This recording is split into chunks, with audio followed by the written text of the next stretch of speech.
আসসালামু আলাইকুম এভরিওয়ান, কেমন আছো সবাই? আশা করি তোমরা সবাই অনেক অনেক ভালো আছো অ্যান্ড আমাদের ক্লাসগুলো যারা করতেছো তারা অবশ্যই রেগুলারলি করতেছো। দেখো জিএসটি পরীক্ষা কিন্তু আর আসলে খুব বেশি দিন বাকি নাই। তোমাদের ক্লাসগুলো রেগুলার করতে হবে অ্যান্ড তোমাদের সিলেবাস শেষ করে ফেলতে হবে। আমাদের আসলে টার্গেটটাই হলো এরকম যে তোমাদের যত কনসাইজভাবে সিলেবাসটা গুছিয়ে দেওয়া যায় যাতে তোমাদের জন্য হেল্প হয়। ওকে, আজকে সেই হিসেবে আমরা চ্যাপ্টার 11 জুলজির লাস্ট চ্যাপ্টার, মেবি 7 নম্বর যে চ্যাপ্টার, যেটা শর্ট সিলেবাসের মধ্যে লাস্ট চ্যাপ্টার, সেটা আজকে আমরা কভার করে ফেলার চেষ্টা করব। এই চ্যাপ্টারটা জিনতত্ত্ব বিবর্তন বলতে গেলে বেশ বড় চ্যাপ্টার, একাডেমিকে পড়তে গেলে অনেক বড় চ্যাপ্টার, বাট অ্যাডমিশন পড়তে গেলে খুব বেশি কিছু নাই। খুব বেশি কিছু নাই, আমাদের ক্লাস হয়তো 40 to 50 মিনিটস হয়তো লাগবে, বাট আমরা ইনশিওর করার চেষ্টা করবো যতটুকু তোমাদের লাগে ততটুকু আমরা এখানে কভার করছি। অ্যান্ড যতটুকু তোমাদের জ্ঞান এখান থেকে দরকার সেটাকে আমরা এখানে কভার করার চেষ্টা করবো। কারণ আসলে ব্যাপারটা কি, তোমাদের যদি এখন একাডেমিক লেভেলের জ্ঞান দেওয়া শুরু করি, সে ব্যাপারটা হলো তোমাদের ক্লাস অনেক লেন্দি হয়ে যাবে। এখন তোমরা হলে বায়োলজি পড়বা নাকি ওদিকে তোমার ফিজিক্স কেমিস্ট্রি এতগুলো পড়বা। সেই জন্য আমরা যতটুকু কনসাইজ করা সম্ভব সব কিছু আমরা সেভাবে কনসাইজভাবেই সিলেবাসটাকে শেষ করে ফেলবো। ওকে, চলো আমরা আসলে ক্লাসে চলে যাই। আমাদের জিনতত্ত্ব বিবর্তন, জিনতত্ত্ব বিবর্তন ব্যাপারটা কি, যে ইংলিশ টার্মগুলো অবশ্য আগেই খেয়াল করবা। তোমাদের প্রত্যেকটা ক্লাসে কিন্তু বলা হয় যখনই তোমরা পড়াশোনা শুরু করবা অবশ্যই ইংলিশ টার্মটা আগে দেখে ফেলবা। হ্যাঁ, কারণ ইংলিশ টার্মগুলো থেকে আমাদের যখন কোশ্চিন করে তখন কিন্তু আমরা মানে বেঁচে ফেলি। ইজি কোশ্চেনই করছে, বাট ইংলিশ টার্ম দিয়ে কোশ্চেন করছে, আমরা কিছু বুঝতেই পারি না। বাট পরীক্ষা হলে একটা ইজি একটা মার্ক চলে যাচ্ছে, আমরা ঘাবড়ে যাই। ওকে, এখন যেটা আমাদের মেইন টার্গেট, যে জিনতত্ত্ব, জিনতত্ত্ব ব্যাপারটা কি, যে তোমার যে বৈশিষ্ট্য সেটা তোমার বাবা মা থেকে তোমারতে আসছে, তোমার দাদা থেকে তোমার বাবাতে আসছে, তোমার থেকে তোমার সন্তানে যাবে। এই যে বংশ পরম্পরায় তোমার বৈশিষ্ট্যগুলোকে তুমি পৌঁছাই দিচ্ছ, পাঠাই দিচ্ছ, এই ব্যাপারটা কি, এটা হলো তোমার জেনেটিক্স। ওকে, বা জিনতত্ত্ব। দেখো আমাদের লাগবে কি, আমাদের লাগবে হলো জেনেটিক্স শব্দটা প্রথম কে দেন? হ্যাঁ, উইলিয়াম বেটসন প্রথম জেনেটিক শব্দটা চালু করেন। ওকে, এখন এইখানে জিনতত্ত্বের বেশ কিছু কথাবার্তা আছে, অনেক ডিটেলস আছে, আমরা ওগুলো আসলে পড়বো না। আমাদের দরকার হলো যে জিনতত্ত্বের জনকটাকে। হুম, তাহলে বলবো গ্রেগর জোহান মেন্ডেল। কে? Gregor Johann Mendel. কে? Gregor Johann Mendel. এখন কোশ্চিনটা হলো, যে কোশ্চিনটা করে জিনতত্ত্বের জনককে আর জেনেটিক শব্দটা কে দিছে, এই দুইটা ঘুরে ফিরে বারবার আসে। ওকে, তাহলে এই জিনিসটা তোমাদের একটু ভালোভাবে মনে রাখতে হবে। এখন তোমার মনে হতে পারে ভাইয়া উনি মানে বিজ্ঞানী ছিলেন বা অনেক কিছু ছিলেন, ব্যাপারটা এরকম না। উনি আসলে একজন ধর্মযাজক ছিলেন। ধর্মযাজক মানে কি, ওই যে তোমার পাদ্রি থাকে না, পাদ্রি, পাদ্রি কারা? পাদ্রি হলো যে ওই যে তোমার খ্রিস্টান ধর্মাবলম্বী যারা আছে, যাদের ওই যে প্যাগোরা বা সামথিং, ওখানে যারা মেইনলি দায়িত্বে থাকেন, ওনাই আসলে পাদ্রি। এখন দেখো, উনি 34 ধরনের মটরশুঁটি নিয়ে উনি কাজ করছেন। 34 ধরনের মটরশুঁটি নিয়ে কাজ করছেন, পরবর্তীতে উনি দুইটা সূত্র দিচ্ছেন। ওকে, এখন উনার যে সূত্রগুলো বা উনি যে কাজগুলো করছেন, এই কাজগুলো রিকগনিশন পাওয়ার আগেই আলটিমেটলি উনি মারা গেছেন। পরে আরও অনেকগুলো বিজ্ঞানী এটা নিয়ে গবেষণা করছেন। তারপর যখন দেখা গেল যে যে যেমন দেখো, আরও পরে অনেকগুলো বিজ্ঞানী গবেষণা করছে, Hugo de Vries, Carl Correns, Erich Tschermak. হ্যাঁ, ওনার পরে দেখলো এই কাজ তো এর আগে বিজ্ঞানী গ্রেগর জোহান মেন্ডেল করে গেছেন। হ্যাঁ, পরবর্তীতে গ্রেগর জোহান মেন্ডেলকে জেনেটিক্সের জনক বলা হয়। ওকে, তাহলে জিনিসটা একটু আমাদের খেয়াল রাখতে হবে। এখন আসলে আমি যেটা বলতেছিলাম, যে আমাদের বংশগতিবিদ্যার জনককে, তাহলে বলবা জিনতত্ত্বের জনক হলো গ্রেগর জোহান মেন্ডেল। এখন উনি মানে আমাদের গ্রেগর জোহান মেন্ডেল মটরশুঁটি গাছের 7 জোড়া বিপরীত বৈশিষ্ট্য নিয়ে কাজ করছে। কয় জোড়া বিপরীত বৈশিষ্ট্য নিয়ে কাজ করছেন?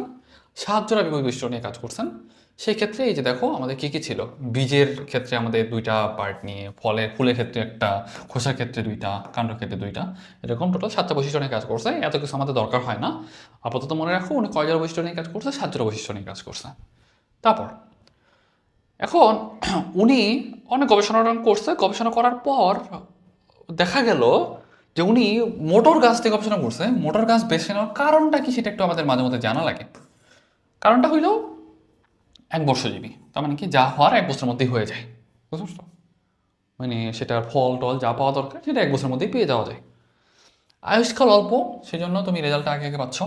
উভলিঙ্গ, তার মানে হলো স্বপরাগায়ন ঘটে। বুঝছো? উভলিঙ্গ তো নিজের পরাগায়ন ঘটা সম্ভব, তোমার কাঙ্ক্ষিত যে রেজাল্ট যেটা সেটা পাওয়া সম্ভব। এবং স্বপরাগী, স্বপরাগী মানে কি, মানে নিজে নিজে পরাগ হয়, পরাগায়নটা নিজে নিজেই হয়, এটা হলো স্বপরাগী। ফুলগুলো আকারে বড়, সেটা মানে পরাগায়ন করাটা ইজি। এবং মানে মূল কথা, সংকরণের ফলে বংশধরগুলো যেগুলো সেগুলো উর্বর হয়, ওকে, মানে কোনোটা মারা যাবে কোনোটা বেঁচে থাকবে, ওটা এরকম না, মোটামুটি তারা সবগুলোই কাজে লাগানোর মতো অ্যান্ড উর্বর। তারা পরবর্তীতে নিজেরা যখন আবার ইউজ করা হয় ওদেরকে, তখন কিন্তু ওখান থেকে আবার আরেকটা মানে উর্বর সন্তানই পাওয়া যায়। এখন যদি বলি হ্যাঁ মটরশুটির ডিপ্লয়েড কোষে কয় জোড়া ক্রোমোজোম আছে বলো তো? 7 জোড়া, মানে 14টা ক্রোমোজোম আছে। কয় জোড়া ক্রোমোজোম আছে? মানে 7 জোড়া ক্রোমোজোম আছে বা 14টা ক্রোমোজোম আছে। তাহলে এই যে জিনিসগুলো এগুলো একটু মনে রাখবা।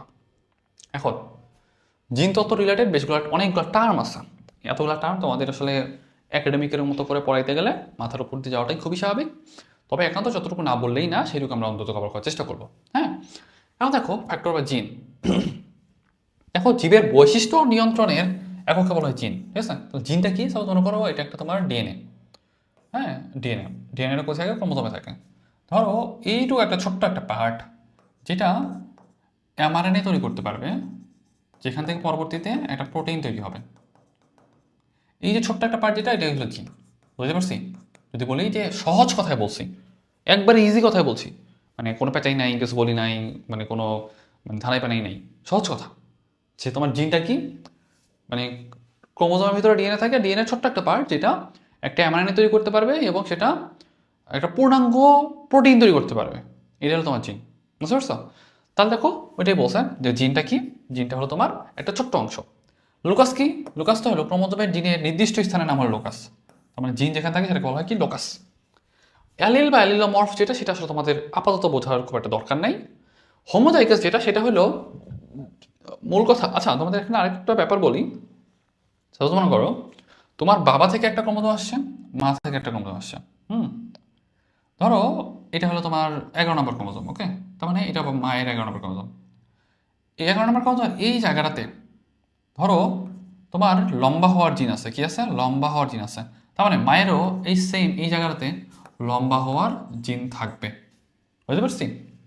এবং কোনটা প্রকাশ পাবে সেটা ডিপেন্ড করবে প্রকট বা প্রচ্ছন্নতার উপর। যদি বাবারটা প্রকাশ পায় সেটা প্রকট, মায়ের যদি মায়েরটা প্রকাশ পায় তাহলে মায়ের জিনটা হয়তো প্রকট ছিল, ওই জন্য প্রকাশ পাচ্ছে। তাহলে প্রকট মানে কি? যেটা প্রকাশ পাবে সেটা হলো প্রকট, আর যেটা পাবে না সেটা কি? সেটা হলো মানে তোমার হলো প্রচ্ছন্ন, তাই তো? তাহলে মেইন কথা হলো এইটা। আরেকটা জিনিস আমাদের খেয়াল রাখতে হবে, অ্যালিলটা কি? অ্যালিলটা হলো সাপোজ মনে করো এই যে আমি তোমাকে বলি এই যে এটা একটা ধরো ক্রোমোজোম, এটা এইটার এটা একই জায়গা। তার মানে লম্বা হওয়ার জিনটা মনে করো সাপোজ এইটা লম্বা হওয়ার জিন, মানে বাবাইয়ের লম্বা হওয়ার জিনটা এখানে, মায়ের লম্বা হওয়ার জিনটা এখানে, মানে এরা কিন্তু একই জায়গাতে থাকে, মানে একই অ্যালাইনমেন্টে থাকে। মনে করো সাপোজ এইটা আরেকটা অ্যালাইনমেন্ট, এখানে মনে করো সাপোজ অন্য একটা জিন আছে। তাহলে এইটার সাথে এইটা যেটা, সেটা হলো তোমার নন অ্যালিল, বুঝছো? আর এইটা এটা যেটা, মানে এরা প্রতিবেশী না, পাশাপাশি আছে প্রতিবেশী, এরা কিন্তু অ্যালিল, মানে এইটার এটা অ্যালিল, এইটা এটা অ্যালিল, কিন্তু এইটার সাথে একের সাথে 3 এ কিন্তু আমার নন অ্যালিল। বুঝতে পারছো? তাহলে এই জিনিসটা মনে রাখবা। হোমোজাইগাস মানে কি?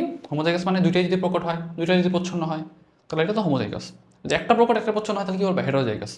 আমি বলতে গেলে একটা সবচেয়ে ইজি করে বলতেছি যে তোমাদের জন্য যতটুকু দরকার ততটুকু এখানে পড়ানো হইতেছে, বেশি দিচ্ছি না, কারণ তোমাদের আসলে অ্যান্সার করে আসতে পারাটা জরুরি। তোমাকে যদি অনেক বেশি পড়াইলাম, তুমি পরে পরীক্ষা হলে গিয়ে ডাব্বা মেরে আসলা, তাহলে কিন্তু আসলে লাভ নেই, তাই না? জিনোটাইপ, জিনোটাইপটা কি? সাপোজ মনে করো তুমি তো বাইরে থেকে বলতে পারো না যে ওই একটা প্রাণী আছে, ওই প্রাণীতে কয়টা ক্রোমোজোম আছে, ক্রোমোজোমগুলো কীভাবে সাজানো আছে, সেক্ষেত্রে তুমি আগে বলতে পারো? বলতে পারো না। তার মানে এই যে ওইখানে ক্রোমোজোমগুলা বা জিনগুলা কীভাবে কী বৈশিষ্ট্যতে প্রকটের পর প্রচ্ছন্ন আছে কিনা, প্রকট আছে কিনা, প্রচ্ছন্ন আছে কিনা, দুইটাই প্রকট নাকি দুইটাই প্রচ্ছন্ন, এই যে এইটা বোঝার যে উপায় যেটা, সেটা বলা জিনোটাইপিং। জিনোটাইপিং করলে আমরা কি বুঝতে পারি? জিনোটাইপ বুঝতে পারি, ঠিক আছে? মানে কোনটা প্রকট কোনটা প্রচ্ছন্ন কী হিসাবে কেমন আছে সেটা বলছি জিনোটাইপ। ফিনোটাইপটা কি? যেটা বাইরে থেকে বাহ্যিকভাবে বোঝা যায়। ধরো সাপোজ মনে করো লম্বা, এটা খাটো, এটা হলো ফিনোটাইপ, ঠিক আছে? এটা কি? ফিনোটাইপ, ওকে? তাহলে এই জিনিসটা খেয়াল রাখো। আর কিছু আমাদের এখান থেকে খুব একটা দরকার নাই, এগুলো মনে রাখলে হয়। মোনোহাইব্রিড ক্রস, ডাইহাইব্রিড ক্রস। মোনোহাইব্রিড ক্রস আর ডাইহাইব্রিড ক্রসের ক্ষেত্রে মনে রাখবা এখানে এক জোড়া বিপরীত ধর্মী বৈশিষ্ট্য নিয়ে কাজ করি। কি করি? এক জোড়া বিপরীত ধর্মী বৈশিষ্ট্য নিয়ে কাজ করি। আর এখানে আমরা 2 জোড়া বিপরীত ধর্ম নিয়ে কাজ করি। এখানে অনুপাতটা কত হবে জানো? এখানে অনুপাত হবে তোমার 3:1। এটা কিসের অনুপাত বলো তো? এটা কিন্তু তোমার ফিনোটাইপিক অনুপাত। আর দিস তো মানে যেটা হলো তোমার ডাইহাইব্রিড ক্রস, সেটা অনুপাত কত হবে? 9:3:1, ওকে? তাহলে জিনিসটা একটু ভালোভাবে খেয়াল রাখা লাগবে। আর টেস্ট ক্রসটা কি? টেস্ট ক্রসটাতে কয়েকটা জিনিস একটু ভালোভাবে খেয়াল রাখবা। টেস্ট ক্রসটাতে কয়েকটা জিনিস একটু খেয়াল রাখবা। মানে টেস্ট ক্রসটাতে কি জানতে চাই? হোমোজাইগাস নাকি হেটেরোজাইগাস সেটা জানতে চাই। কি করতে হয়? মাতৃবংশের, কার? মাতৃবংশের বিশুদ্ধ প্রচ্ছন্ন, ঠিক আছে? তাহলে ব্যাপারটা হচ্ছে এরকম। তাহলে সাপোজ যেমন দেখো আমরা এটা মনে রাখতাম কেমন? সাপোজ মনে করো যে তুমি হলো বিয়ে করতে চাইতেছো, কেমন খুঁজবা? মেয়ে খুঁজবা অবশ্যই মাতৃবংশের। কেমন খুঁজবা? যে সাপোজ মনে করো একটু নম্রভদ্র হবে, ভালো হবে, তার মানে বিশুদ্ধ প্রচ্ছন্ন, এগুলো মনে রাখবে। ওকে, তাহলে এই জিনিসটা দেখো। ব্যাকক্রসটা দেখো, ব্যাকক্রসের অনুপাত কত হবে? ব্যাকক্রস হলো তোমার, ব্যাকক্রস জিনিসটা কি, যে তোমার F1 জনক্রমের সাথে, মানে মনে করো সাপোজ যে F1 F2 বলাটা, আচ্ছা ওটা আমি একটু পরেই বলবো। সহজ কথা, যে পিতৃ আর মাতৃবংশীয় এক সদস্যের সাথে আবার নতুন করে সংকরায়ন করব। এইটা তোমাদের বোঝার আগে তোমাদের হলো F1 F2টা জানতে হবে। F1 F2টা কি? সাপোজ মনে করো ধরো তোমার বাবা মায়ের, তোমার বাবা আর তোমার মা, সেটা হলো তোমার প্যারেন্টস, প্যারেন্টস তুমি হইলাম, ঠিক আছে, তুমি হলো F1, তোমার যে সন্তান হলো সেটা হলো F2। তাহলে তোমার মানে F1-এর সাথে, মানে F1-এর সাথে তোমার সাথে তোমার বাবা বাবা বা মায়ের যদি কোনো একটা বৈশিষ্ট্য সংকর করে দেওয়া যায়, সেটা হবে তোমার হলো ব্যাক ক্রস, মানে উল্টা ব্যাক করা, ঠিক আছে। যদি আসলে সেটা মানুষের কখনো পসিবল না, এটা অনুন্নত প্রাণীদের ক্ষেত্রে করা গেলে যেতে পারে, হ্যাঁ। এখন যেটা বলছিলাম টেস্ট ক্রস, টেস্ট ক্রসটা কি? টেস্ট ক্রসটা হলো ওই যে বললাম হোমোজাইগাস থেকে হেটেরোজাইগাস, সেটা বোঝার জন্য আমরা করবো কেমন, মাতৃবংশ বিশুদ্ধ প্রচ্ছন্ন, অনুপাত কত হবে? 1:1 হবে। ওকে, কার অনুপাত? ফিনোটাইপিক আর জিনোটাইপিক অনুপাতটা হবে 1:1। তাহলে এই জিনিসটা একটু ভালোভাবে মনে রাখলাম। এখন আসো ম্যান্ডেলের সূত্র। ম্যান্ডেলের সূত্র হলো প্রথম সূত্র, যেটা সূত্র মুখস্থ করতে যাওয়ার দরকার নাই, আমাদের লাগবে হলো অপরনামগুলা, ঠিক আছে, অপরনামগুলা। আর এটার নাম কি? মনোহাইব্রিড ক্রস, জনকোষের বিশুদ্ধতা সূত্র, আর হলো পৃথকীকরণ সূত্র। ইংলিশটা আমরা সহ পড়বা, law of monohybrid cross, law of purity, law of segregation. এটা যেন কোনোভাবে ভুল না হয়। ওকে, তাহলে এই যে কয়েকটা জিনিস, সেগুলো কিন্তু তোমাদের খুব ভালোভাবে জানতে হবে। আমার দেখো দ্বিতীয় সূত্র, যেটা দ্বিতীয় সূত্রটা কি? দ্বিতীয় সূত্রটা হলো এটা, একটা নাম হলো স্বাধীনভাবে মিলনের সূত্র বা বন্টনের সূত্র। ওকে, স্বাধীনভাবে মিলনের সূত্র বা বন্টনের সূত্র, এইটা কোনোভাবে ভুল করা যাবে না। এগুলো ভুল করলে কিন্তু আসলে কপালে দুঃখ আছে। আর ব্যাপারটা হলো আমাদের লাগবে কি এখান থেকে? লাগবে হলো এটা কনসেপ্টটা। কনসেপ্টটা কি? সাপোজ মানে শঙ্কর জীবে, হ্যাঁ, শঙ্কর জীবে বিপরীত বৈশিষ্ট্যের মানে জিনগুলো মিশ্রিত বা পরিবর্তিত না হয়ে পাশাপাশি অবস্থান করে। সহজ কথা, এটা আসলে তোমাদের একাডেমিকে পড়ায় আসলে খুব ইজি হয়। তুমি আপাতত পরীক্ষা অ্যান্সার করার জন্য যে পাশাপাশি অবস্থান করে, এটা একটু মনে রাখো। আর দ্বিতীয় সূত্রের ক্ষেত্রে মনে রাখবা জোড়া ভেঙে স্বতন্ত্র বা স্বাধীনভাবে বিন্যস্ত হয়। ওকে, স্বতন্ত্র বা স্বাধীনভাবে বিন্যস্ত হয়, এটা একটু ভালোভাবে মনে রাখতে হবে। তাহলে এই যে দুই তিনটা জিনিস, এগুলো যদি একটু মনে রাখতে পারো তোমাদের জন্য কিন্তু মোর দেন এনাফ, এখান থেকে আমাদের প্রয়োজন হয় না। ওকে, তাহলে তো ওইটাই আমি বলতেছিলাম, হ্যাঁ। ধরো এই যেটা তোমার বাবা, এটা মা, তুমি যেটা তৈরি হইলা সেটা হলো তোমার F1। তোমার থেকে যখন আবার নতুন বাচ্চা কাচ্চা তৈরি হবে, তখন সেটা হবে কি? F2। ওকে, এই যে কয়েকটা জিনিস, এটা একটু মনে রাখবা, ঠিক আছে। এখন আমরা একটু সামনে থেকে চলে যাই। আমাদের আসলে দরকার কি? আমাদের আসলে দরকার হইলো প্রত্যেকটা সূত্রের ব্যতিক্রমগুলো জানা দরকার, বুঝছো। আমরা তো জানি যে প্রথম সূত্রের ক্ষেত্রে আমাদের নর্মাল, যেটা প্রথম সূত্রের ক্ষেত্রে নর্মাল হবে 3:1। দ্বিতীয় সূত্রে যেটা, সেটা কি হবে 9:3:3:1, তাই না? এই দুটো তো জিনিস জানোই। বাট আমাদের জন্য দরকার হলো মানে ব্যতিক্রম কি কি আছে, ব্যতিক্রমগুলো জানা আমাদের জন্য আসলে মেইন ইম্পর্টেন্ট। দেখো আমরা জানি মানুষের ক্রোমোজোম কয়টা বলো তো? 46টা ক্রোমোজোম, তাই না? মানুষের ক্রোমোজোম কয়টা? 46টা ক্রোমোজোম। বাবার 23টা, মা 23টা, তোমার টোটাল 46টা। গ্যামেটে কয়টা থাকে? গ্যামেটে কিন্তু আমাদের সাধারণত 23টা করেই থাকে। যেটা আমাদের জিজ্ঞাসা করে ক্রোমোজোম তত্ত্ব বলে একটা কথা আছে। ক্রোমোজোম তত্ত্বটা কে দিছে জানো? বিজ্ঞানী সাটন আর বোভারি। এটা কি দিছে বলো তো? ক্রোমোজোম তত্ত্ব দিছে। কি দিছে? ক্রোমোজোম তত্ত্ব দিছে। ক্রোমোজোম তত্ত্ব দিছে। কি দিছে? ক্রোমোজোম তত্ত্ব দিছে। তাহলে এই যে কয়েকটা জিনিস, এগুলো একটু ভালোভাবে খেয়াল রাখবা। ক্রোমোজোম তত্ত্ব কে দিছে বলো তো? সাটন ও বোভেরি। সাটন ও বোভেরি। এখন আসো আমাদের ব্যতিক্রমগুলা। আমাদের যদি বলো যে কোনো একটা ইম্পর্টেন্ট কিছু আছে, তাহলে ব্যতিক্রম। কি আছে? ব্যতিক্রম। ব্যতিক্রম তুমি অন্য কিছু পড়া না পড়ে ব্যতিক্রমগুলো পড়া লাগবে, মানে একটা বাদ দেওয়া যাবে না। তুমি যদি মনে করো সাপোজ এই চ্যাপ্টার থেকে কোনো একটা জিনিস কমন পেতে চাও, ব্যতিক্রমগুলো পড়ে যাও, আল্লাহর ভরসায় যাও, তুমি দেখো যে কমন পেয়ে যাবা। দেখো যেটা বলছিলাম, যে আমাদের অসম্পূর্ণ প্রকটতা। অসম্পূর্ণ প্রকটতা মানে কি? Incomplete dominance. ইনকমপ্লিট ডমিনেন্স, তার মানে যার প্রকট হওয়ার কথা সে সম্পূর্ণভাবে প্রকট হইতে পারতেছে না। ব্যাপারটা বুঝতে পারছি? মনে করো সাপোজ যার প্রকটতা দেখানোর কথা, মানে যার শক্তি দেখানোর কথা, সেই শক্তি দেখাইতে পারতেছে না, সে হলো তোমার হলো অপ্রকটতা। ওকে, মানে অসম্পূর্ণ প্রকটতা। এখানে অসম্পূর্ণ প্রকটতার জন্য দায়ী জিন কি বলতো? ইন্টারমিডিয়েট জিন। অনুপাতটা কত হয়? 3:1 পরিবর্তে 1:2:1 হয়। কোথায় দেখা যায়? সন্ধ্যা মালতীতে দেখা যায়, ঠিক আছে। তাহলে কি হয়? আমাদের যে লাল ফুল আর সাদা ফুলের মধ্যে মানে সংকরণ ঘটাইলে আমরা গোলাপি ফুল পাই। সহজ কথা, অসম্পূর্ণ প্রকটতা ইংলিশ টার্ম পড়বা 1, 2, এখানকার 3 অনুপাত পড়বা। তারপর হলো কোথায় পাওয়া যায় 4, আর কি চেঞ্জ হয় 5, শেষ। আর এখানে যদি কোনো জিন থাকে তাহলে 6।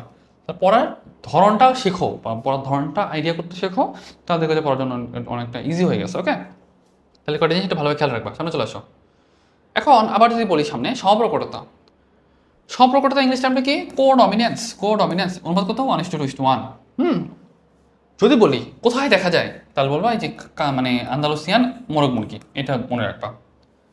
এবং তুমি এখান থেকে একটা জিনিস খেয়াল করবা যে এখান থেকে মেইনলি হয়টা কি, এখানে হয় যে মূল কথা ছপ একটা হয়, মানে চেকযুক্ত একটা মুরগি পাওয়া যায়।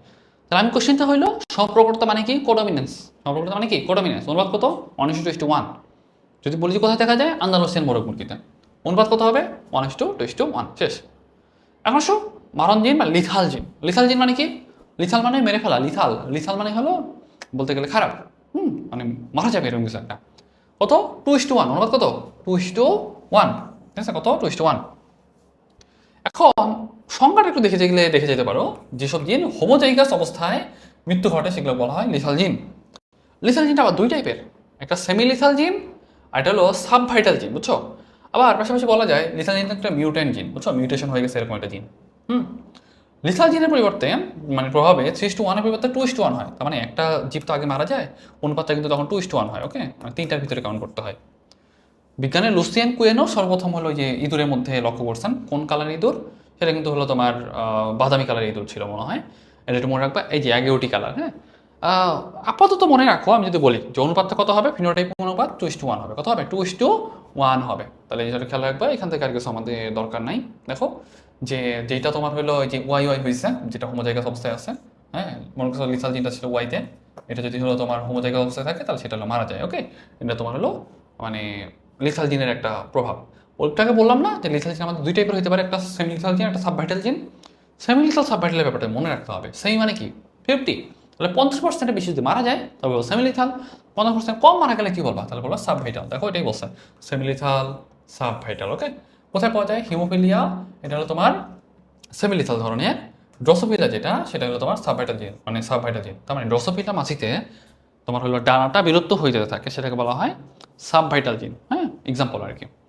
আরও কয়েকটা এক্সাম্পল দেওয়া আছে, যেমন দেখো থ্যালাসেমিয়া। থ্যালাসেমিয়াটা কী হয় বলো তো? থ্যালাসেমিয়াতে হলো তোমার লিভার বড় হয়ে যায়, স্প্লিন বড় হয়ে যায়, মানে মূল কথা আরবিসিগুলো ভাঙতে থাকে। হিমোগ্লোবিনের একটা প্রবলেম, তো তাহলে সেখানে প্রবলেম হলো যে তোমার আরবিসিগুলো ভেঙে যেতে থাকে। এবং তোমার হলো আরবিসি ভাঙে কোথায়? যকৃতে ভাঙে, স্প্লিনে ভাঙে। তার মানে কি? স্প্লিনগুলো বড় হয়ে যেতে থাকবে, কারণ বেশি পরিশ্রম করতে হচ্ছে। তাহলে এই যে ব্যাপারগুলো একটু খেয়াল রাখতে হবে। হ্যাঁ, এটার নাম হলো ভূমধ্য সাগরীয় রোগ। ওকে, কী রোগ? ভূমধ্য সাগরীয় রোগ। মূল কথা এটা কিসের করা হয়? এটা প্রচ্ছন্ন লিথালজিন। তাহলে দেখো বেশিরভাগ কিন্তু প্রচ্ছন্ন লিথালজিন। আমি তোমাকে এটা বলতেছি, সিকল সেল অ্যানিমিয়া। এটা প্রচ্ছন্ন লিথালজিন। কি হয় সিকল সেল অ্যানিমিয়াতে? সিকল মানে হলো কাস্তে। সিকল মানে কি? কাস্তে। সিকল সেল অ্যানিমিয়াতে আরবিসিগুলো কাস্তে আকৃতির হয়ে যাবে, বুঝছো? কেমন হয়ে যাবে? কাস্তে আকৃতির। তারপর আসো যে তোমার সিস্টিক ফাইব্রোসিস। সিস্টিক ফাইব্রোসিস হলো এটা অনেক বড় একটা প্রবলেম, বলতে গেলে আমাদের মেডিকেলে পড়ায়। সেগুলো আপাতত তোমাদের জানার দরকার নেই, স্বচ্ছতা মনে রাখো, এটা প্রচ্ছন্ন লিথালজিনের কারণে হয়। তাহলে বেশিরভাগ যেগুলো পড়লাম কিন্তু প্রচ্ছন্ন দিয়ে বেশি। তবে রেটিনোব্লাস্টোমা এটা একটা টিউমার বা ক্যান্সার, এটা তোমার প্রকট লিথালজিনের কারণে হয়, ছোট বাচ্চাদের হয়। ওকে, এটা প্রকট। আবার ব্রাকিফালাঞ্জি যেটা সেটা কিন্তু অসম্পূর্ণ প্রকটতার কারণে হয়। কিসের কারণে হয়? অসম্পূর্ণ প্রকটতার কারণে হয়।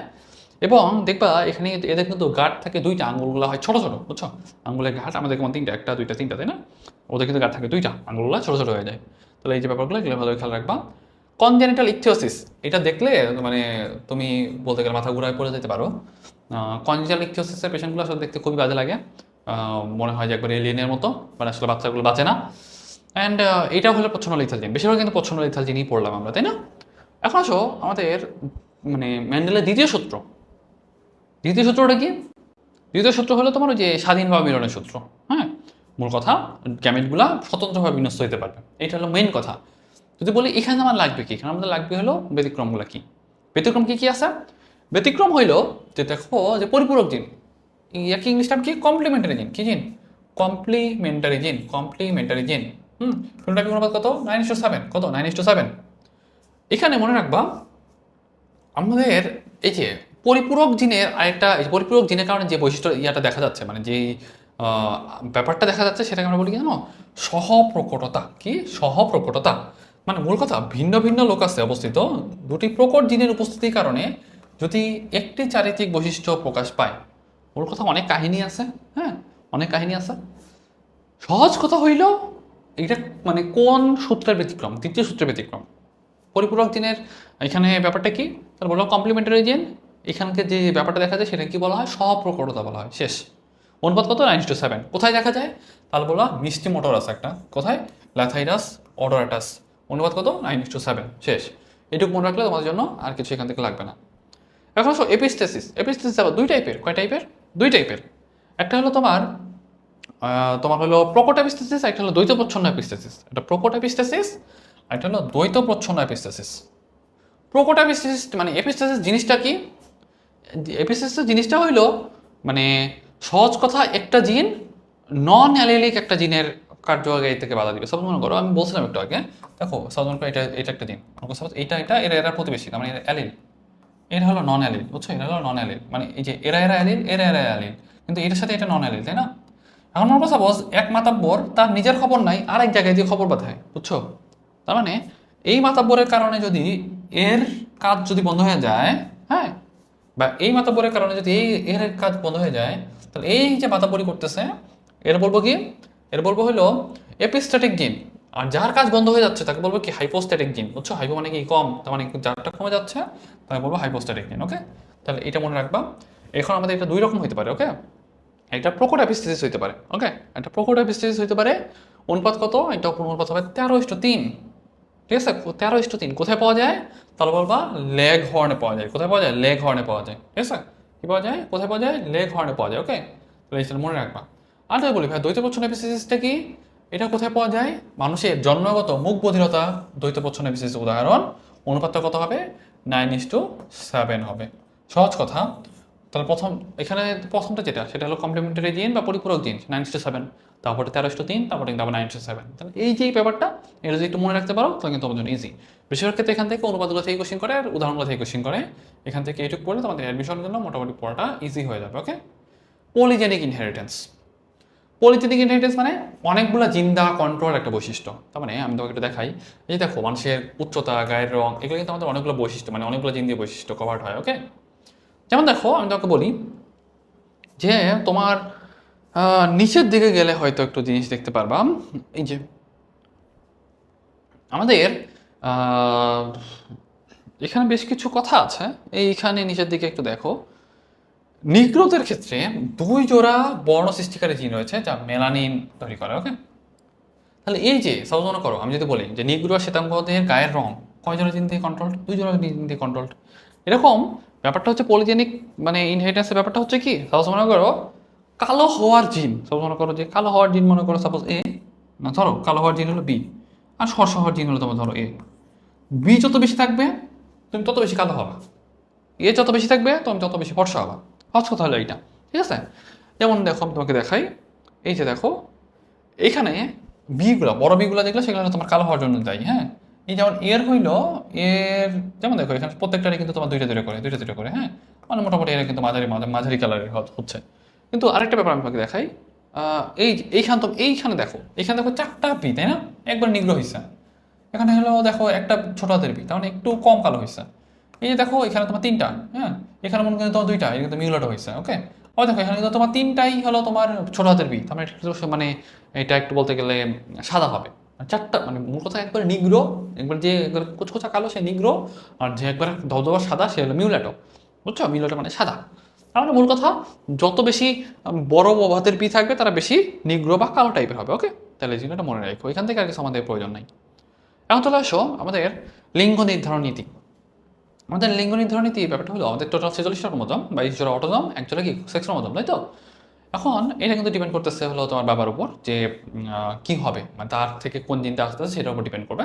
এক্স ওয়াই হলে তোমার বলতেছে ছেলে, আর ডবল এক্স হলে সেটা বলতেছে মেয়ে। ওকে, এখন আমি যদি বলি তোমার ডবল এক্স ডবল ওয়াই, হ্যাঁ, ডবল এক্স ডবল ওয়াই, এখানে 2টা পদ্ধতি আছে। দেখো আমাদের ডবল এক্স ডবল ওয়াই যে পদ্ধতি যেটা, সেটা মানুষ, ড্রসোফিলা, গাঁজা, তেল কুচা, এগুলোতে আমরা কি পাই? এগুলো হলো আমাদের হলো তোমার এই পদ্ধতিতে হয়। আর এক্স এক্স এক্সো, এটা তোমার ঘাস ফড়িং, ছাড় পোকা, ডায়াসকোরিয়া শ্রেণীতে, এগুলো কিন্তু আমরা এক্স এক্স এক্সো পদ্ধতিতে সাধারণত করে থাকি। ওকে, তাহলে এই জিনিসটা ভালো মনে রাখবা।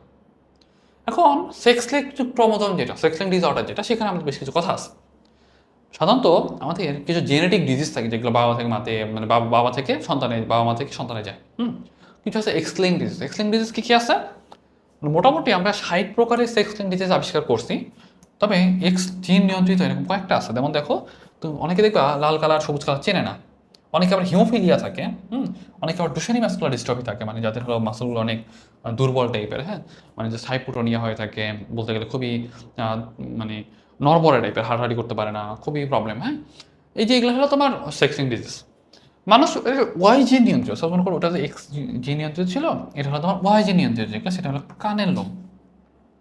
আর ওয়াই জিনে মানে ওয়াই ক্রোমোজোমে আমাদের যে জিনগুলো থাকে সেগুলো বলা হয় কি জানো, হোলান্ড্রিক জিন। কি বলা হয়?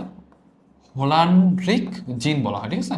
তাহলে এই জিনিসটা মনে রাখবা, ওয়াই ক্রোমোজোমে যে জিনগুলো আছে সেগুলো বলা হয় কি, হোলান্ড্রিক জিন। তাহলে এই জিনিসটা মনে রাখতে হবে। ব্যাপারটা হলো যে আমাদের ইশিহারা কালার টেস্ট একটা টেস্ট আছে, সেটা দিয়ে আমরা সাধারণত এই যে বর্ণান্ধ কিনা সেটা কিন্তু আমরা হলো যাচাই করতে পারি।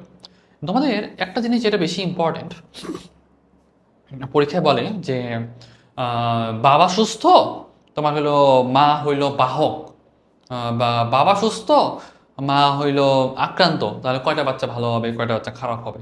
এটা কিন্তু একটু তোমাদের জন্য ইম্পর্টেন্ট, হ্যাঁ। আমি তোমাদের একটা সহজ কথা বলি। মনে করো সাপোজ এই যে এইখান থেকে আমি তোমাদের একটু দেখাই। স্বাভাবিক মহিলা মানে কি, দুইটাই মানে বড় হাতের, মানে এক্সি এক্সে, হ্যাঁ, কোনোটা হলো ছোট হাতের নেই, ওকে। এই দেখো, এই যে এক্স ছোট হাতের সি আছে মানে কি, সেটা হলো তোমার বলতে গেলে প্রবলেম, হ্যাঁ। এখন বর্ণান্ধ পুরুষ মানে কি? বর্ণান্ধ পুরুষ মানে হইলো যে এটা তো আসলে এক্স লিঙ্ক ডিজিজ, তাই না? আচ্ছা, আমি যেটা বলছিলাম, এটা তো পুরোটা এক্স লিঙ্ক ডিজিজ, তাই না? এক্স লিঙ্ক ডিজিজ মানে কি, যে বাবাতে কিন্তু আর মানে দুইটা এক্স থাকে না, বাবাতে কিন্তু ছেলেদের ক্ষেত্রে কিন্তু এক্স আর ওয়াই থাকে, তাই তো? এক্স আর ওয়াই থাকে। তো এখানকার এর এক্স ক্রোমোজোমটা হলো প্রবলেম, ঠিক আছে? মানে যেহেতু এ বর্ণান্ধ, তার মানে কি এর অবশ্যই এক্স ক্রোমোজোমের প্রবলেম। মানে আরেকটা এক্স তো ভালো হবে একটা সুযোগ নেই, কারণ কি ছেলেদের তো এক্স আর ওয়াই থাকে। যেহেতু স্বাভাবিক মহিলা কিন্তু সেক্ষেত্রে এক্স বড় হাতে সি, এক্স বড় হাতে সি হবে, তাই না? মূল কথা, আমরা এই যে এক্স বড় হাতে সি, এক্স বড় হাতে সি দিয়ে আসলে মিন করতে যাচ্ছি সুস্থ, মানে এটা একটা, ওকে, ঠিক আছে? আর এক্স ছোট হাতে সি হইলে সেটা বলবে হলো তোমার মানে প্রবলেম। আর ওয়াই তো জানোই, ওয়াই হলো তোমার এখানে তো ওয়াইয়ের সাথে কোনো কানেকশন নাই। যদি বলতাম যে তোমার হলো মহিলাটা বর্ণান্ধ, হইতে হলে কিন্তু অবশ্যই দুইটাই ছোট হাতের হইতো, এক্সি এক্সি দুইটাই ছোট হাতের হইতে হইতো। যদি বাহক হইতো তাহলে কি হতো বলো তো, একটা সি ছোট হাতের হইতো, একটা সি কিন্তু বড় হাতের হইতো, বুঝছো? ঠিক বুঝতে পারছি? আই থিঙ্ক বুঝতে পারছি। তাহলে এর এখান থেকে গ্যামেট কি পাবো বলো তো? এক্স ছোট হাতের সি, একটা ওয়াই পাইলাম। আর এখান থেকে কি পাবো বলো তো? এক্সি এক্সি পাবো। প্রত্যেকটার সাথে জোড়া মিলাও, জোড়া মিলাইলে তুমি এরকম পাবা, এরকম স্ট্রাকচার পাবা, তাই না? এখন দেখো তো, যেটাতে দেখো তো এখানে দুইটাই এক্স, তাই না? এখানে তো দুইটাই এক্স, কিন্তু একটা বড় আসছে, একটা ছোট আসছে, তার মানে এখানে একটা ঝামেলা আছে, কিন্তু সে কি বর্ণান্ধ হবে না? কারণ মেয়েদের ক্ষেত্রে দুইটাই কিন্তু ছোট হাতের সি হইলে বর্ণান্ধ হইতো, এটা বুঝতে পারছি? মেয়েদের ক্ষেত্রে দুইটা সি কিন্তু ছোট হইতে হবে বর্ণান্ধ হওয়ার জন্য, একটা হলে কিন্তু হবে না, কারণ কি এদের একটা ব্যাকআপ আছে। কিন্তু ছেলেদের ক্ষেত্রে জাস্ট একটা সি ছোট হাতের হইলেই হয়েছে, কারণ কি ছেলেদের তো এক্স থাকেই একটা, সেটার উপরই তো ডিপেন্ড করতেছে। তাহলে এখন পুরোটা তুমি মিলানোর পর এরকম একটা পাইলাম, যেখানে দুইটাই এক্স, তাহলে তার মানে এটা হলো মেয়েদের গ্রুপ, এটা ছেলেদের গ্রুপ, তাই না? ছেলেদের গ্রুপ। এখন ছেলেদের গ্রুপে কিন্তু কোনো ছোট হাতের সি নেই, তার মানে ছেলে দুইটাই ভালো হবে, তাই না? কারণ দুইটা, তাহলে আমি যদি বলি ভাইয়া ছেলেদের মধ্যে কোনোটা প্রবলেম থাকবে না, 100% ভালো হবে, ঠিক আছে? মেয়েদের মধ্যে কি কোনো প্রবলেম হবে? মেয়েদের মধ্যে কি কোনোটা হলো মানে বর্ণান্ধ হবে না? হবে না, কেন? কারণ হলো দুইটাই ছোট হাতের সি আছে, এরকম তো হলো কোনো মেয়ে হয় নাই, তাই না? মানে একটা অ্যাটলিস্ট একটা তো বড় হাতের সি আছে, তার মানে এটা কিন্তু মানে বর্ণান্ধ হবে না। কিন্তু যদি বলে যে ভাইয়া এখানে তোমার বাহক হবে কত পার্সেন্ট, বাহক কারা কারা বলো তো? যেমন এটা কিন্তু বাহক, কেন? কারণ এতে কিন্তু একটা করে তোমার হলো ছোট হাতের সি আছে, এটা কিন্তু বাহক, এটা কিন্তু আক্রান্ত না, এটা কিন্তু বাহক। ছেলেদের ক্ষেত্রে কি বাহক হয়? ছেলেদের ক্ষেত্রে বাহক হয় না, কেন? কারণ ছেলেদের হলো একটাই এক্স ক্রোমোজোম থাকে, সেটা যদি ছোট হাতের সি থাকে সেটা হলো কানা, মানে ওদের বলতে গেলে হলো ও তো আক্রান্ত, তাই না? ওটা বুঝতে পারছি? তো আই থিঙ্ক এটা তোমাদের অন্তত বোঝা উচিত। তারপর আমি যদি বলতাম এখানে বাহক কত পার্সেন্ট হবে বলো তো? টোটাল চারটা বাচ্চা, চারটা বাচ্চার মধ্যে দুইটা কিন্তু বাহক, তার মানে 50% বাহক। যদি বলি যে কয়টা বর্ণান্ধ হবে, একটা বর্ণান্ধ হবে না, 0% বর্ণান্ধ, কেন? কারণ একটা তো বর্ণান্ধ হয় নাই, বাহক হয়েছে, বাহক মানে কি বর্ণান্ধ? তা তো না, ঠিক আছে? তাহলে এই জিনিসটা মনে রাখতে হবে। তোমাকে আরেকটা এক্সাম্পল দেই, ধরো সাপোজ মনে করো বাবাটা হইলো বাবা বাবা হইলো তোমার মনে করো সাপোজ হলো বর্ণান্ধ, ওকে, বর্ণান্ধ। মা হইলো বাহক, ঠিক আছে, মা হইলো বাহক, ওকে। তার মানে একটা মানে বাহক যেহেতু, তার মানে সে কিন্তু একটা বড় ছোট হাতের সি থাকবে, ওকে। তাহলে আমি একটা করে মিলাই, এটার সাথে একটা মিলাও, এক্স ছোট হাতের সি, এক্স ছোট হাতের সি, ওকে, একটা গেল। তারপর এক্স ছোট হাতের সি এর সাথে একটা ওই বড় হাতের এক্স সিটা নাও, শেষ। এখন ওয়াই এর সাথে মিলাও, এক্স সি ওয়াই, আবার ওয়াইয়ের সাথে ওই বড় হাতের এক্স সি ওয়াই নাও, ঠিক আছে, এক্স সি ওয়াই, সরি এটা তো হলো বড় হাতের হবে তাই না, এটা বড় হাতের হবে, তাহলে দেখো বড় হাতের ওয়াই, তাই তো। তাহলে দেখো মানে এই দুটো তো মেয়ে তাই না, এই দুটো তো মেয়ে, মেয়েদের ক্ষেত্রে এ কিন্তু বর্ণান্ধ, এ কিন্তু একবার বর্ণান্ধ তাই না। হুম। আবার এই যে এই ছেলেদের ক্ষেত্রে এটা কিন্তু বর্ণান্ধ, কেন বর্ণান্ধ বলো তো, কারণ এর কিন্তু একটা এক্স এবং সেটা কিন্তু ছোট হাতের সি সম্বলিত, তার মানে কি এ কিন্তু বর্ণান্ধ। আবার এ কেন বর্ণান্ধ, এ কিন্তু দুইটা এক্স এ কিন্তু ছোট হাতের সি সম্বলিত, তার মানে কি বর্ণান্ধ কয়টা পাইলাম, দুইটা পাইলাম, টোটাল কয়টা, চারটা, 50% বর্ণান্ধ, বুঝতে পারছো, 50% বর্ণান্ধ, শেষ। এখন সুস্থ কয়টা বলো তো, মানে সুস্থ কিন্তু এই যে এই এই মেয়েটা আর এই মেয়েটা সুস্থ, সুস্থ মানে হইলো সে বর্ণান্ধ না, সেক্ষেত্রে যে সে বাহক হইলেও সমস্যা নেই, বাহক হইলেও সে কিন্তু সুস্থই। তো আমি যদি বলতাম যে বাহক কত পার্সেন্ট, তাহলে বলবো ভাইয়া বাহক হলে 1/4, তার মানে 25% বাহক, ঠিক আছে। ছেলেদের মধ্যে কিন্তু বাহক হয়, ছেলেদের মধ্যে কিন্তু কোনো বাহক হয় না। তাহলে আমাদের পরীক্ষায় আমাদের সাধারণত দেয় কি জানো, সর্বোচ্চ যেটা কোশ্চেন করতে পারে, এই যে পরীক্ষা আমাদের বইয়ে যে এক্সাম্পলটা যেটা আছে, বইয়ের এক্সাম্পলের ক্ষেত্রে জাস্ট একটা জিনিস মনে রাখো যে স্বাভাবিক মহিলা বর্ণান্ধ পুরুষ, স্বাভাবিক মহিলা বর্ণান্ধ পুরুষ, ঠিক আছে। এখানে কি কোনো হলো কোনো বর্ণান্ধ পাবা, এখানে কিন্তু কোনো বর্ণান্ধ পাবা না, ঠিক আছে, এখানে কোনো বর্ণান্ধ পাবা না। একটু আগে যেটা আমি দেখাইলাম যে হলো যে তোমার মা, একটু আগে যেটা আমি দেখাইলাম যে হলো মাটা হলো বাহক তাই না, মাটা বাহক ছিল, তাহলে আমি তো একটু লিখে নাও, এগুলো একটু লিখে নাও, মা বাহক, মা বাহক, মা বাহক, আর হলো বাবা, বাবা তোমার হলো আক্রান্ত, হ্যাঁ মা বাবা আক্রান্ত, তাহলে কি হবে, তাহলে হলো দুইটা বর্ণান্ধ হবে, দুইটা বর্ণান্ধ হবে, ওকে। আর হলো একটা ছেলে একটা মেয়ে তাই না, একটা ছেলে, একটা ছেলে, এক ছেলে, এক ছেলে আর একটা মেয়ে, এক মেয়ে, তাই তো, এক মেয়ে, তাহলে এটা একটু মনে রাখবা। এখন মনে করো সাপোজ আমি বললাম যে হলো মা সুস্থ, হুম, মা সুস্থ, আর বাবা হইল আক্রান্ত, ঠিক আছে, বাবা আক্রান্ত, ঠিক আছে। তাহলে হলো এইটা আমি তোমাকে বের করে দেখাই, ঠিক আছে, এটা একটু বের করে দেখাই। একটু আগে কি, আচ্ছা একটু আগে আমরা মনে হয় এটাই করলাম না, না না এটা কিন্তু একটু আগে করলাম, এটা কিন্তু অলরেডি আমরা করে দেওয়া ছিল। এখানে কি ছিল বলতো, সবাই সবাই সুস্থ তাই না, সবাই সুস্থ ছিল, সবাই সুস্থ ছিল, বাহক ছিল কয়জন, বাহক ছিল দুইটা মেয়ে, বাহক ছিল দুইটা মেয়ে, ওকে, বাহক ছিল দুইটা মেয়ে, ঠিক আছে। আর এখানে এখানে বাহক কে বলো তো, এখানে কিন্তু তোমার বাহক ছিল একটা মেয়ে তাই না, এখানে বাহক ছিল একটা মেয়ে, তাই তো। তাহলে আই থিঙ্ক এটা পারবা। তাহলে এরকম দুইটা কেস গেল।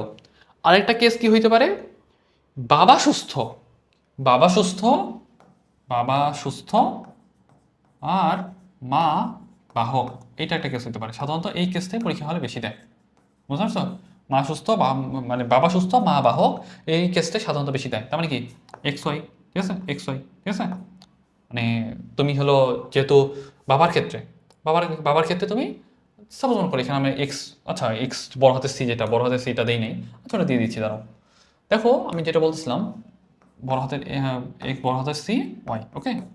এখন মা যেহেতু বাহক, মা যেহেতু বাহক, তার মানে কি একটা ছোট হাতের সি একটা বড় হাতের সি, তাই তো, তাই না, ব্যাপারটা তো এরকমই, একটা ছোট হাতের সি একটা বড় হাতের সি। এখন তুমি একটা একটা করে মিলাও, এই এক্স এক্স বড় হাতের এক্স সি এর সাথে মিলাও, এটার সাথে এটা নাও, ঠিক আছে, এক্স ছোট হাতের সি গেল একটা, আবার এক্স এর সাথে ওইটা নাও, ঠিক আছে, এক্স বড় হাতের সি, এক্স বড় হাতের সি, শেষ।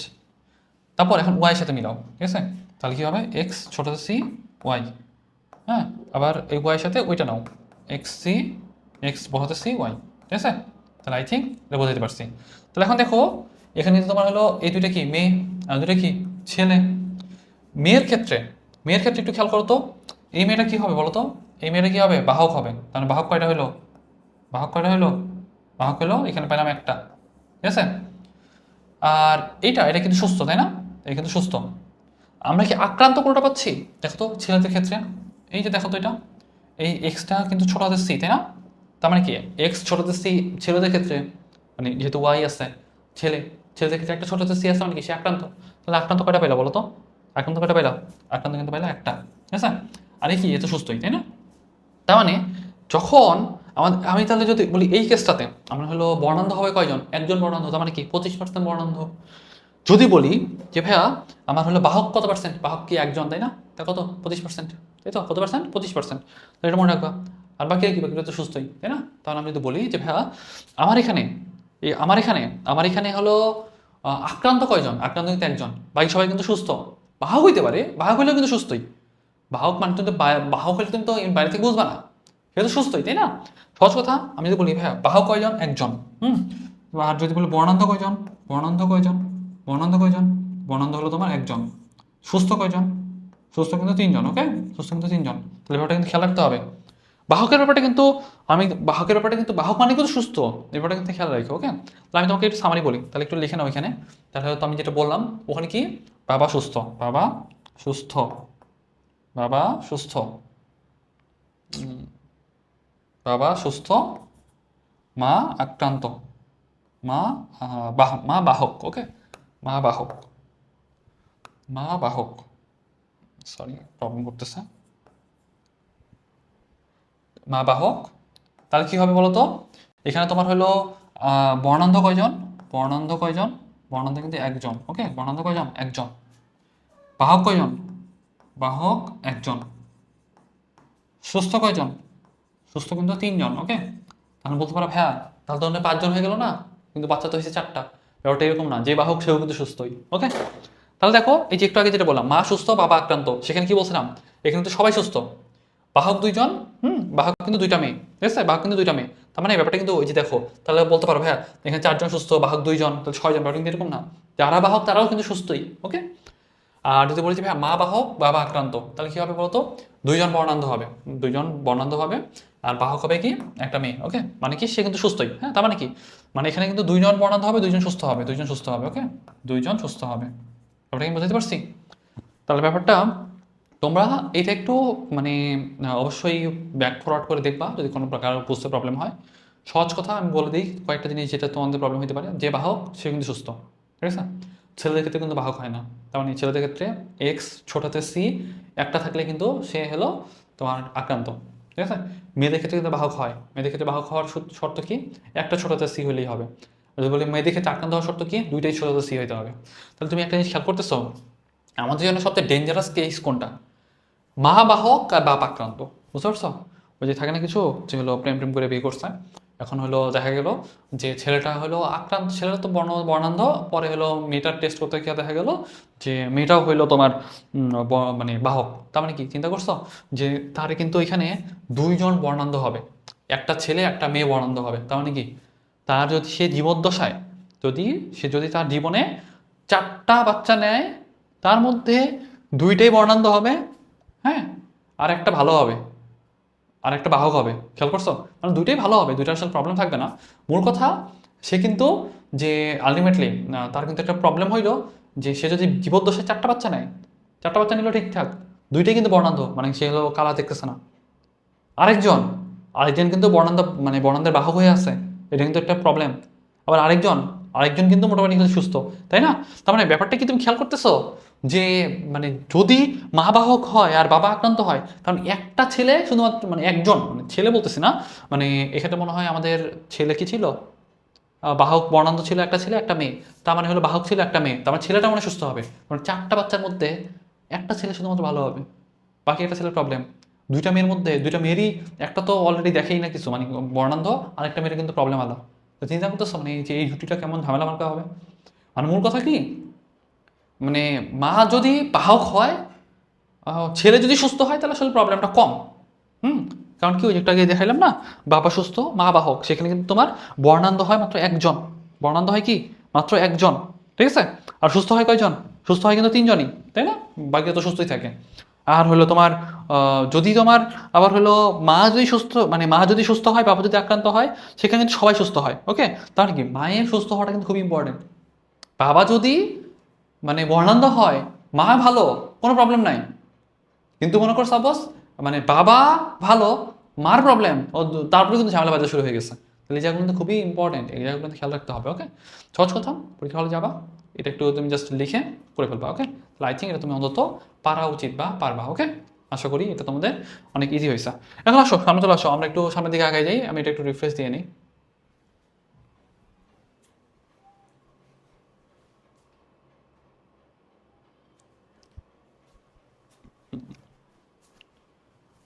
আচ্ছা, ওকে।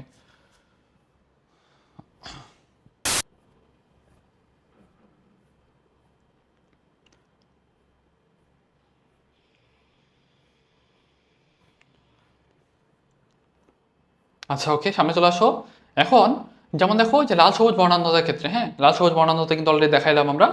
এখন আমরা হলো হিমোফিলিয়ার ক্ষেত্রে, এই দেখো এটা কিন্তু আমরা ইশিহারা কালার টেস্ট দিয়ে বুঝি, বুঝছো?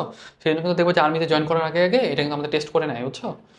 এখন দেখো আমরা হিমোফিলিয়ার ব্যাপারটা দেখি। হিমোফিলিয়া কয় টাইপের বলো তো? হিমোফিলিয়া কিন্তু আমাদের দুই টাইপের, একটা হলো ক্লাসিক হিমোফিলিয়া, এটা কি ক্লাসিক হিমোফিলিয়া, আর একটা কিন্তু আমাদের দেখো ক্রিসমাস মানে ক্লাসিক হিমোফিলিয়া, এটা হলো ক্রিসমাস ডিজিজ, ওকে? হিমোফিলিয়া এটা প্রথমটা বলছে হিমোফিলিয়া এ, তারপরে বলছে হিমোফিলিয়া বি। হিমোফিলিয়া এতে হইলো ক্লটিং ফ্যাক্টর যেটা 8 নাম্বার যেটা সেটা কিন্তু থাকে না, আর বিতে কিন্তু ক্লটিং ফ্যাক্টর 9 নাম্বার যেটা সেটা থাকে না, ওকে? তাহলে এটা মনে রাখতে হবে।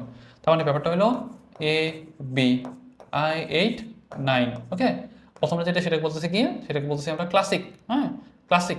প্রথমটা বলছে ক্লাসিক, পরটা বলছে কি ক্রিসমাস, ক্রিসমাস, ওকে? এগুলো মনে রাখবা, ঠিক আছে? এখন আরেকটা জিনিস দেখো সামনে, আমি যদি বলি যে সাধারণত ওই যে মানে রানিং মানে রাজ পরিবারে এটা পাওয়া গেছিলো যে অ্যালিস বিয়াট্রিস ছিল না? অ্যালিস বিয়াট্রিস কিন্তু হলো তোমার হিমোফিলিয়ার বাহক ছিল। আর এগুলো হলো তোমার কিছু সেক্সিং ডিসঅর্ডার দেওয়া আছে, এগুলো একটু তোমরা পড়বা, যেমন লাল সবুজ বর্ণান্ধতা, হিমোফিলিয়া, মাস্কুলার ডিস্ট্রফি, হ্যাঁ রাতকানা, রাতকানা কিন্তু একটা সেক্সিং ডিসঅর্ডার। ডায়াবেটিস ইনসিপিটাস, মেলাইটাসটা কিন্তু মেলাইটাসটা কিন্তু আবার হলো তোমার সেক্সিং ডিজিজ না। ফ্রাইজাল এক্স সিনড্রোম, হাইপারট্রাইকোসিস, হাইপারট্রাইকোসিস মানে কি? হাইপার মানে বেশি, ট্রাইকোসিস মানে কি? চুল। তো চুল অনেক বেশি হয়ে গেলে সেটা বলে হাইপারট্রাইকোসিস। টেস্টিকুলার ফেমিনাইজেশনটা কি? ছেলেটা আস্তে আস্তে মেয়ে হয়ে যাবে, ওকে? এটা বলা হয় মানে ইয়া। এখন দেখো তুমি বুঝবা কেমনে যে হলো তোমার মনে করো বাবা, আমি এটা আরেকবার দেখাচ্ছি, ওই যে মনে করো তখন তো এটা একবার দেখাইছি আমাদের বর্ণান্ধতার ক্ষেত্রে, এখন হিমোফিলিয়ার ক্ষেত্রে দেখাই, ওকে? মনে করো সাপোজ বাবা ভালো, ঠিক আছে? কে ভালো? বাবা ভালো, হ্যাঁ বাবা ভালো, মাটা হলো বাহক, মাটা কি বাহক, ঠিক আছে? মাটা বাহক। তাহলে দেখো তুমি এটা একটু খেয়াল করো, মা বাহক মানে কি? ছোট হাতের এইচ দিয়ে আমরা প্রকাশ করবো, ওকে? ছোট হাতের এইচ, বা তুমি মূল কথা তুমি ভালোটাকে এক্স দিয়ে প্রকাশ করো, যেটা খারাপ সেটা বার দিয়ে, মনে করো সাপোজ এক্স বার দিয়ে প্রকাশ করো, ঠিক আছে? সবসময় যে এক্স সি এ দিয়ে প্রকাশ করতে পারবে এরকম না, আমরা কিন্তু চাইলে ওখানে ভালো যেটা সেটাকে এক্স, আর যেটা খারাপ যেটা সেটাকে আমি এক্স বার বলতে পারতাম, কোনো সমস্যাই হতো না, বুঝছো? যেমন আমি এখানে ওইটা দিয়ে করে দেখাই, হ্যাঁ আমি তোমাকে হলো এক্স আর এক্স বার দিয়ে করে দেখাই, ওকে? তাহলে মনে করছো মাটা কি? মাটা হলো বাহক, ওকে? মা কি? বাহক। আর বাবাটা কি ভালো, তার মানে বাবা যেহেতু ভালো তার মানে কি হবে? এক্স ওয়াই, তাই না? আর বাহক মানে কি? একটা এক্সের প্রবলেম, একটা এক্সের প্রবলেম আর একটা এক্স কি ভালো, তাই না? কারণ এই দুটোকে আমি হলো কানেক্ট করবো, তাই তো? তাহলে x Y cross x bar x, মানে এক্স বার মানে কি ঝামেলা? তাহলে তুমি এখন মিলাও, একটা একটা করে মিলাও। তখন প্রথমটা কি হবে? এক্স এক্স বার হবে, পরে এক্স দিয়ে আবার এটার সাথে নাও, তাহলে কি হবে? এটা হলো এক্স এক্স হবে, তাই না? ওয়াইয়ের সাথে এটা নাও, তাহলে কি হবে? এক্স বার ওয়াই, আর এটা ওয়াইয়ের সাথে এই এক্স নাও, তাহলে এক্স ওয়াই। তার মানে কি আমার এখানে প্রবলেম, তাহলে এই দুটো হলো মেয়ে আর এই দুটো কি ছেলে, তাই তো? ছেলেদের ক্ষেত্রে এই যে এটা কিন্তু আমাদের প্রবলেম আলাদা, তাই না? তার মানে এটা কিন্তু আমাদের বর্ণান্ধ, মানে এটা বর্ণান্ধ, বা যদি এটা সেক্স লিঙ্ক ডিসঅর্ডারের ক্ষেত্রে যদি এটা হিমোফিলিয়া হয় তাহলে এটা কিন্তু হিমোফিলিয়া আক্রান্ত হবে। এই ছেলেটা কিন্তু সুস্থ। তার মানে ছেলেদের ক্ষেত্রে মানে আক্রান্ত কয়জন? একজন, মানে 50%, ওকে? ছেলেদের ক্ষেত্রে 50% আক্রান্ত। আবার মেয়েদের ক্ষেত্রে দেখো তো, এই মেয়েদের ক্ষেত্রে কোনোটা কি আক্রান্ত হবে? হবে না। এটা কিন্তু বাহক, এটা কিন্তু বাহক, কিন্তু আক্রান্ত কিন্তু না, এটা কিন্তু সুস্থ, ঠিক আছে? আর তাহলে আমি যদি বলি যে ভাইয়া মেয়েদের ক্ষেত্রে সুস্থ কত পার্সেন্ট? 100%ই সুস্থ। যদি বলি মেয়েদের ক্ষেত্রে বাহক কয়জন? একজন, তার মানে কি মেয়েদের ক্ষেত্রে বাহক হইলো 50%। টোটালটার মধ্যে বাহক কয়জন? তাহলে বললো একজন, মানে 4 জনে একজন, মানে 25%। তাহলে এই যে ব্যাপারগুলো যেগুলো সেগুলো কিন্তু একটু খেয়াল রাখা লাগবে, ওকে? তাহলে এটা মনে রাখলে তোমার জন্য ইজি। এখন দেখো আমাদের মোটামুটি 30-এর বেশি মানে মাসকুলার ডিস্ট্রফি পাওয়া যায়, তবে 9টা হলো প্রধান। ডিএমডিটা আসলে প্রবলেম। দেখো এই যে ডিএমডি বা ডুশেনি মাসকুলার ডিস্ট্রফি, হ্যাঁ ডিস্ট্রফিন জিনের কারণে হয়। কিসের কারণে হয়? ডিস্ট্রফিন জিনের কারণে হয়। এটা আমাদের জন্য একটু বেশি ইম্পর্টেন্ট, হ্যাঁ ডিস্ট্রফিন, ওকে? ডিস্ট্রফিন এখানে একটু মনে হয় নামটা লেখা থাকার কথা, ডিস্ট্রফিন জিনের কারণে হয়, ওকে? এটা একটু মনে রাখো। সামনে চলে আসো, যে এখানে এটাই বললাম যে ডিস্ট্রফিন প্রোটিন উৎপাদনের জন্য দায়িত্বপ্রাপ্ত জিনে যদি প্রবলেম হয় তখন কিন্তু আমাদের ডিএমডিটা হয়, ওকে? রুশিনি মাসকুলার ডিস্ট্রফি। এখন আসো এবিও ব্লাড গ্রুপ। আমাদের এখানে অনেক কথাবার্তা আছে, যেটা হলো তোমার বিজ্ঞানী কার্ল অ্যান্ড স্টেইনার, হ্যাঁ বিজ্ঞানী কার্ল অ্যান্ড স্টেইনার এটা কিন্তু তোমার হলো মানে এবিও ব্লাড গ্রুপ এটা সম্পর্কে আইডিয়া দেন। এখন একটা ব্যাপার হইলো যে আমাদের ব্লাড গ্রুপ এ, ব্লাড গ্রুপ যদি এ হয় তাহলে কী হবে জানো? তোমার এ অ্যান্টিজেন থাকবে, বি অ্যান্টিবডি থাকবে। মানে এই ব্লাড গ্রুপগুলো আসলে কিন্তু অ্যান্টিজেনের উপর নির্ভর করে করা হয়েছে, বুঝছো? তাহলে দেখো বি ব্লাড গ্রুপে বি অ্যান্টিজেন থাকবে, অ্যান্টিবডি এ থাকবে, আলফা অ্যান্টিবডি থাকবে। ব্লাড গ্রুপ এ বি, তার মানে কি এ অ্যান্টিজেন থাকবে, বি অ্যান্টিজেন থাকবে, দুইটা অ্যান্টিজেনই আছে, কোনো অ্যান্টিবডি নাই। আর ও ব্লাড গ্রুপে মানে কি কোনো অ্যান্টিজেন নাই, অ্যান্টিবডি আছে দুইটা, ওকে? তাহলে জিনিসটা ভালোভাবে মনে রাখতে হবে। কত পার্সেন্ট এ? মানে 23%, বি কত পার্সেন্ট? 32%, হ্যাঁ? তাহলে এই জিনিসগুলো একটু খেয়াল রাখবা। আর ও blood group, AB blood group কত পার্সেন্ট? মনে রাখো সবচেয়ে বেশি থাকে হলো তোমার মানে ও ব্লাড গ্রুপ যেটা সেটা বেশি পাওয়া যায়, ওকে? এখন আমাদের কয়েকটা ব্যাপার আরও বেশি ইম্পর্টেন্ট, আরএইচ ফ্যাক্টর রিলেটেড বেশ কিছু কথাবার্তা আছে।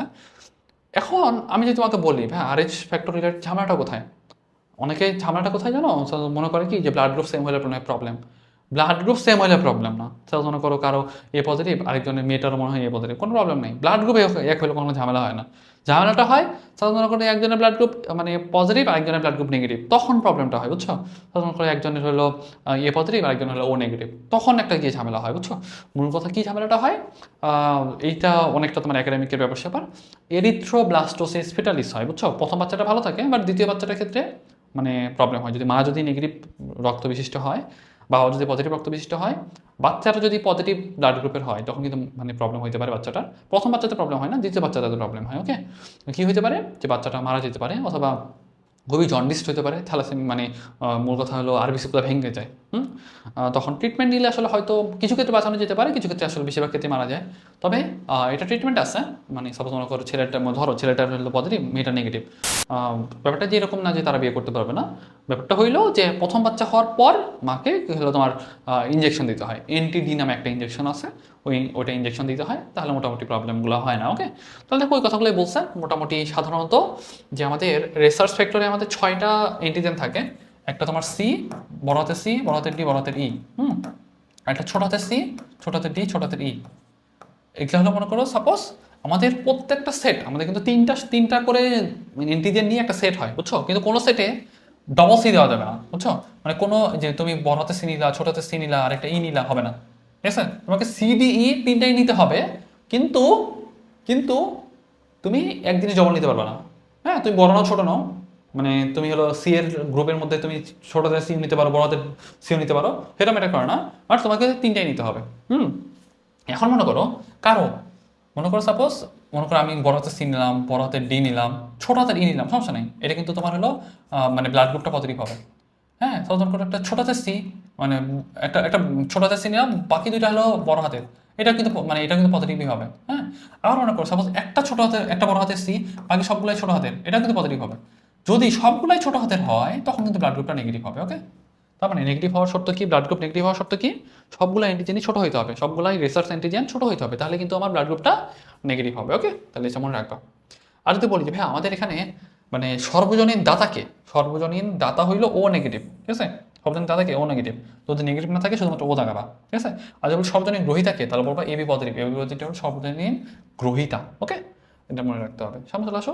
ওই যে বললাম যে আমাদের এইচথ্রোব্লাস্টোসিস পিরালিস হতে পারে আর এইচের প্রবলেমের কারণে, মানে বাবা পজিটিভ, মা নেগেটিভ, আর বাচ্চাটাও পজিটিভ। হ্যাঁ, তাহলে কিন্তু তোমার হলো তোমার এইচথ্রোব্লাস্টোসিস পিরালিস হতে পারে। প্রথম বাচ্চায় হয় না, দ্বিতীয় বাচ্চায় হয়। ওকে, আসো।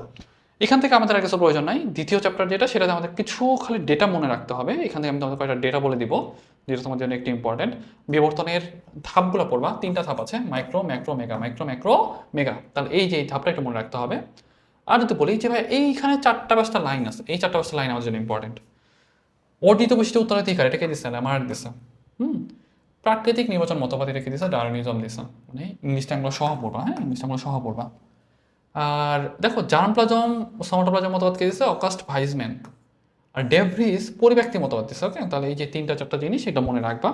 বায়োলজি শব্দের প্রবর্তকটাকে ল্যামার্ক, হ্যাঁ, এটা একটু মনে রাখতে হবে। তাহলে এইটুকু যদি দেখো, তাহলে মোটামুটি এখান থেকে তোমার আর কিছু প্রয়োজন হবে না। ওকে, আর লাস্টের দিকে গেছে এই যে তোমার এখানে কয়েকটা বইয়ের নাম আছে, এই বইয়ের নামটা একটু লাগে। যেমন দেখো তোমার হলো ডারউইনের একটা বই আছে, আর একটা মনে হয় সম্ভবত এই যে এখানে 2টা বইয়ের নাম আছে, বইয়ের নামগুলো একটু চালিয়ে দেখে যেতে পারো, আর নাহলে খুব একটা প্রয়োজন হয় না। আর এইখান থেকে এই যে দেখো, এটা বলছিলাম যে ফিলোসফিক জুলজিক, হ্যাঁ, এটা কার বই? এটা হলো তোমার হলো ল্যামার্কের বই। আর যদি বলি যে origin of species by means of natural selection, এটা কার বই? এটা ডারউইনের বই। ওকে, ইনার কথাটা কি? অর্জিত বৈশিষ্ট্যের উত্তরাধিকার মতবাদ, ওটা হলো তোমার প্রাকৃতিক নির্বাচন মতবাদ। তবে অর্জিত বৈশিষ্ট্যের উত্তরাধিকার মতবাদটা না আসলে খুব একটা প্রযোজ্য না। হ্যাঁ, কেন প্রযোজ্য না? তখন করে একটা লেজ কাটা মানে শিয়ালের বাচ্চা তো আর লেজ কাটা হয় না, তাই না? সেই জন্য আসলে খুব একটা খাটে না। আর এখানে আমাদের সমসংস্থ সমবিত্তস্ত, সমসংস্থ মানে কি জানো? সমসংস্থ মানে হইলো যে তোমার গঠনগত দিক থেকে এক। হ্যাঁ, যেমন দেখো সমসংস্থ অঙ্গ আমরা একটু পরে বেরিয়ে পাবো। সমসংস্থ অঙ্গ মানে হলো গঠনগত দিক থেকে এক। আচ্ছা, দেখো সম যেসব অঙ্গ গঠনগত দিক থেকে আলাদা কিন্তু কাজের দিক থেকে এক, সেগুলো বলা সমবিত্তস্ত। আর যেগুলো গঠনগত দিক থেকে এক, গঠনগত দিক থেকে এক, তাকে বলা সমসংস্থ। ওকে, সমসংস্থ। ওকে, তাহলে এটা মনে রাখবা। তাহলে এই জিনিসটা একটু খেয়াল রাখো। কয়েকটা নিষ্ক্রিয় অঙ্গের নাম আছে, যেমন লোম, উপপল্লব, আক্কেল দাঁত। হ্যাঁ, তারপর মনে করো সাপোজ যে তোমার অ্যাপেন্ডিক্স, তারপর কক্কিক্স, হ্যাঁ, কানের পেশি, এগুলো কিন্তু আমাদের বেশ কিছু মানে বিলুপ্ত প্রায় পেশি আছে বা অঙ্গ আছে, এগুলো আমাদের একটু নামগুলো মনে রাখা লাগে। আর কিছু আমাদের খুব একটা প্রয়োজন হয় না। তবে এই যে প্যালান্টোলজি জিনিসটা কি? এটা হলো আমাদের জীবাশ্মবিদ্যা বলে। কি বলে? জীবাশ্মবিদ্যা বলে। তার মানে প্রাণীগুলো মানে পচে মরে একবারে এখন হয়তো পাওয়া যাচ্ছে না, বা অনেকদিন পরে একটা হলো হাড্ডিগুটি পাওয়া গেল, সেটা হলো একটা জীবাশ্মবিদ্যা বা প্যালান্টোলজিতে আমরা আলোচনা করি। ওকে। আর ঘোড়া রিলেটেড বেশ কিছু কথা আছে। এই চার্টটা বা এই ক্রমটা খুব একটা দেয় না, তবে দিয়ে দিলে দিতে পারে। প্রথম দুটা মনে রাখবা স্বরবর্ণ, তারপর দুইটা ম, তারপর দুইটা প, তারপর আবার স্বরবর্ণ। ওকে, এইভাবে আমি মনে রাখতাম। ইও হিপ্পাস অর হিপ্পাস রস্যই সরেও, তারপর দুইটা ম, মেজো হিপ্পাস নিজ হিপ্পাস, প্রিয় হিপ্পাস প্লেস হিপ্পাস, লাস্টটা কি ইকুয়াস, শেষ। আর এখানে একটা জিনিস মনে রাখবা, এই যে একটা পাখির মতো একটা স্ট্রাকচার পাওয়া গেছে আর্কিওপটেরিক্স, এটা না আগে হলো মানে বেশি আমাদের জন্য একাডেমিক ইম্পর্টেন্ট ছিল। তবে এই বিজ্ঞান হাক্সলে একটা কথা বলছে, বার্ডস আর গ্লোরিফাইড রেপটিলস। কথাটা কে বলছে? বিজ্ঞানী হাক্সলে বলছে। এটা একটু মনে রাখাটা যেতে পারে। আর কিছু আমরা হলো জীবন্ত জীবাশ্ম পাই। জীবন্ত জীবাশ্মের মধ্যে যে প্লাটিপ্লাস, লিমুলাস, স্ফেনাডন, এই নামগুলো দেখতেছো না, এই যে ল্যাটিমেরিয়া, স্ফেনাডন, এগুলো হলো আমাদের জীবন্ত জীবাশ্ম। ওকে। আর এইখানে যে চার্ট, যেটা এই চার্টের মধ্যে বেশ কিছু কথা আছে, আমি তোমাদের দুই তিনটা জিনিস একটু বলে দিব। সিনোজয়িককে বলা হয় স্তন্যপায়ী যুগ। ওকে, স্তন্যপায়ী যুগ। মেসোজয়িককে বলা হয় সরীসৃপের যুগ। এটা পড়বা, ঠিক আছে? তারপর দেখো তোমার হলো প্লিওসিন, মানুষ উদ্ভব হয়, এটা পড়বা, ঠিক আছে? আর কিছু সেভাবে দরকার হয় না। একটা জিনিস যেটা দরকার, যে তোমার ক্যামব্রিয়ান যেটা, হ্যাঁ সরি এখান থেকে একটু ইয়ে হয়ে গেল, মাঝে মধ্যে প্রবলেম করতেছে।